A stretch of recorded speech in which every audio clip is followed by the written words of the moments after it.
We've talked about the hitting shape and the setup angles and how critical they are. So now what I want to talk about is the turn and the direction of turn that comes as a consequence of those angles. So this is my hitting shape, all right? So I'm bent from my hips and I'm over from the top half.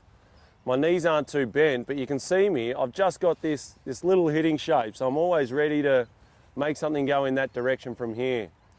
So how do we turn from there is the question we have to ask. And I suppose turn's really interesting because we've heard a lot about it and we've been taught to do a lot of it, but we've never really been taught a specific place to start from and then the direction it must move from there. We can get carried away with our turn and try and turn far too much. So you see lots of people with moves that are like this, where the left side's too far across the body and too lateral. So we need to try and minimise that turn a little bit to try and create a bit more resistance. So Ben Hogan, when he talked about turn and he talked about leverage and resistance, said he wanted to feel as though he was creating power through the resistance of the arms against the body. And what happens is that with a lot of turn like this, you actually lose the ability to create that coil and that resistance. So with the shimmy drill, as we call it, we can do something that enables us to turn in the right direction. So I like putting my hands out flat to the ground like this.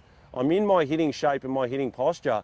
And now what I'm going to do is just let my left side work out towards you and my right side back away from you. So what this is a full 90-degree turn, but it's directly on the spot.